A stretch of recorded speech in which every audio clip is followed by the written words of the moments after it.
तुमच्या चॅनलमध्ये तुमचं स्वागत आहे। तर इथे घेतलेले मी चवळीचे दाणे। तर हे दाणे मी मीडियम आकाराचे घेतले। तर इथे 2-3 प्रकारचे चवळीचे दाणे असतात, तर छोटे असतात, मोठे असते। तर इथे मी मीडियम घेतलेले आणि हे आपल्याला 2 तास भिजत घालायचे। तर इथे मी याला 2 तास भिजत घालणार आहे।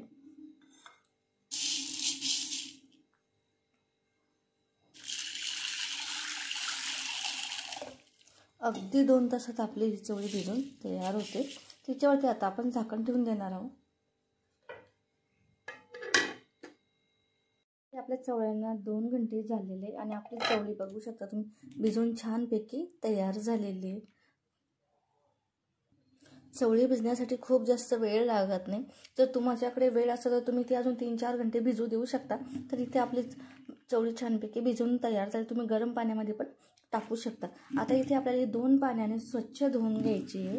तर इथे मी याला 2 पाण्याने आता स्वच्छ धुवून घेते।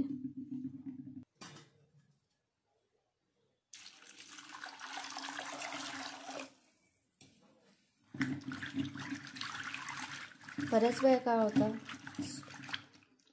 भिजू घातल्यानंतर स्मेल येते, तसं आपण ही आज लगेच भिजू घातलेली जास्त वेळ झाला तरी पण मी तिला स्वच्छ धुवून घेते।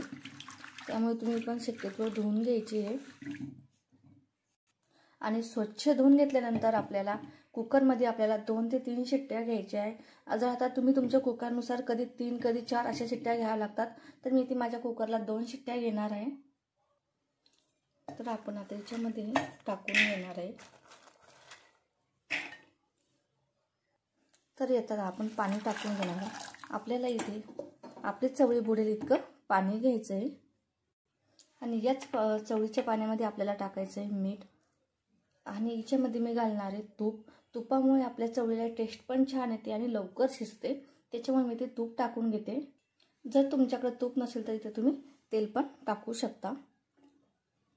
आता आपण याला झाकण लावून घेणार आहोत आणि 2 शिट्ट्या करून घ्यायच्या आपल्याला।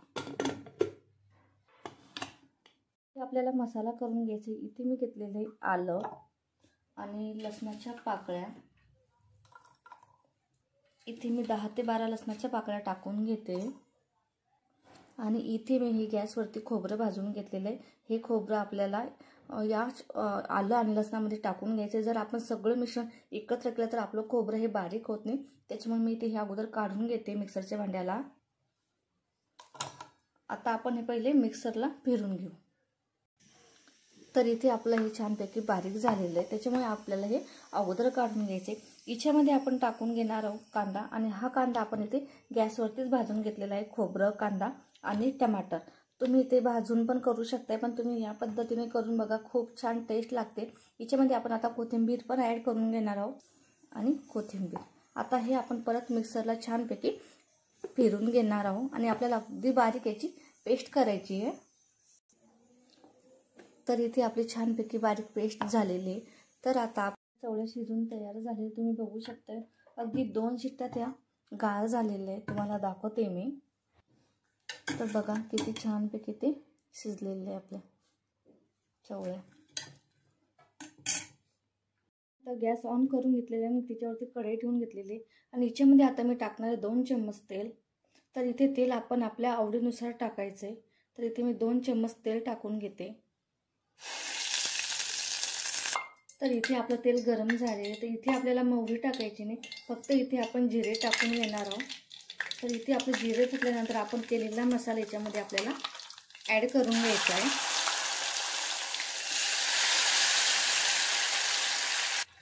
तर इथे आता आपण मसाला टाकून घेतलेला आहे आणि हा मसाला इथे आपल्याला छानपैकी ते फ्राय करून घ्यायचा आहे की तेल सुटेपर्यंत। तर इथे मंद आचेवरती आपल्याला हा मसाला इथे छानपैकी फ्राय करून घ्यायचा आहे।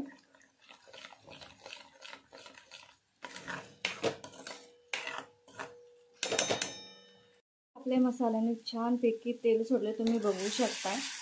तर याच्यामध्ये आता आपण काही मसाले ॲड करून घेणार आहोत। तर इथे मी टाकून घेणार आहे 1 चम्मच छोटा काळा मसाला। जर तुमच्याकडे काळा मसाला नसेल तर तुम्ही ते गरम मसाला पण ॲड केला तरी चालेल। थोडीशी हळद, अगदी कमी घालते मी, जास्त हळद नाही वापरत। 1 चम्मच धनिया पावडर, जर तुमच्याकडे धनिया पावडर नसेल तर इथे तुम्ही ज्यावेळेस आपण खोबरं वगैरे वाटतो तिथं धनी पण भाजून घेतले तरी चालतात आणि त्याच्यामध्ये बारीक करून घ्यायची। तर आता याच्यामध्ये आपण तिखट ॲड करून घेणार आहोत।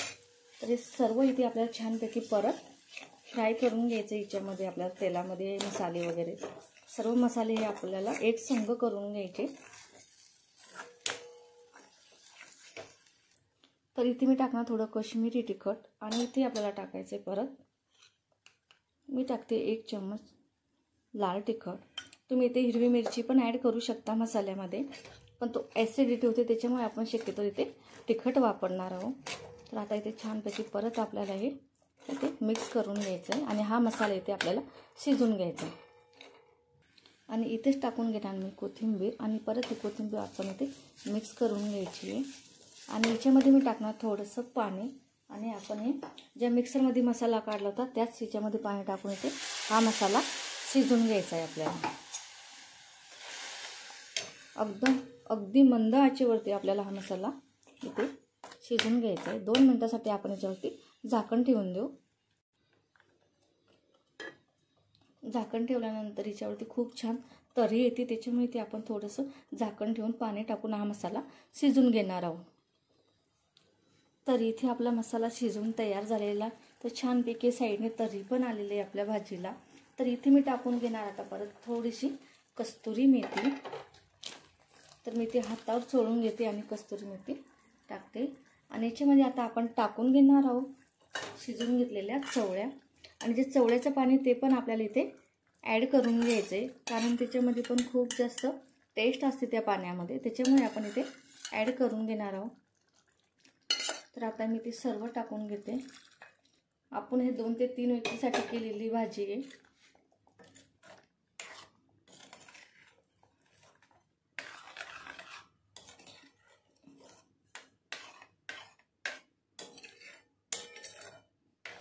बघू शकता तुम्ही घट्टपणा पण खूप आलेला आहे, तरी आपण याच्यामध्ये थोडंसं पाणी ॲड करू, पण मी शक्यतोवर गरम पाणीच ॲड करते, थंड पाणी इथे आपल्याला ॲड करायचं नाही आहे। तर इथे आता मी थोडंसं परत गरम पाणी ॲड करून घेते आणि इथे आपल्याला किती घट्ट हवी त्यानुसार इथे आपण पाणी ॲड करून घेणार आहोत। इथे आपल्याला पुरेशी होते, बघू शकताय तुम्ही। आपल्याला वाटल्यास आपण याची उसळ पण करू शकतो, पण या पद्धतीने आपण एखाद्या पोळीसोबत, भाकरीसोबत किंवा भातासोबत पण खाऊ शकतो। आणि आता सगळ्यात महत्त्वाचं म्हणजे आपण जेव्हा चवळी शिजताना मीठ टाकले होतं, तर इथे चेक करून घ्यायचं आहे आपण की आपल्याला इथं मीठ किती हवं। तर इथे मी आता थोडंसं मीठ टाकून घेते। तर आता थोडंसं मीठ टाकून घ्यायचं आहे आपल्याला टेस्ट करून। आणि याच्यामध्ये आता वरतून टाकते मी थोडंसं कोथिंबीर। जर तुमच्याकडे कढीपत्ता असेल तर कढीपत्ता घाला, कढीपत्त्यामुळे पण टेस्ट छान येते। आता माझ्याकडे नाही आहे त्याच्यामुळे मी इथे कढीपत्ता स्किप केलेला आहे। तर बघू शकताय तुम्ही। आता इथे आपल्याला फक्त 1 उकळी घ्यायची आणि ही भाजी शिजवून घ्यायची। तर इथे तुम्ही बघू शकता आपल्या भाजीला छानपैकी उकळी येते आणि तरी पण बघा तुम्ही किती छान आलेली। या पद्धतीनं केली तर भाजीची टेस्ट खूप छान लागते। तर आता आपण इथे 1 उकळी घेणार आहे आणि गॅस बंद करणार आहे, कारण याला शिजायला खूप जास्त वेळ लागत नाही, कारण ऑलरेडी आपला मसाला पण छानपैकी ते शिजून तयार झालेला होता आणि आपण चवळ्या पण इथे शिजून घेतलेल्या होत्या। तर ग्रेव्ही पण खूप छानपैकी ते तयार झालेले शिजून। तर इथे आता मी गॅस बंद करून घेते। तर इथे तुम्ही बघू शकताय छानपैकी आपली भाजी शिजून तयार झालेली। तर तुम्ही आता ही एखाद्या भातासोबत, पोळीसोबत, कशासोबत पण गरम गरम घेऊ शकता। बघा तुम्ही किती छान तयार झालेली आपली भाजी। जर तुम्हाला माझी ही रेसिपी आवडली असेल तर प्लीज लाईक, शेअर आणि कमेंट करायला विसरू नका। आणि जर नसेल आवडले तुम्हाला काय कमी वाटते हे मला कमेंटमध्ये नक्की सांगा। माझा व्हिडिओ पाहिल्याबद्दल धन्यवाद।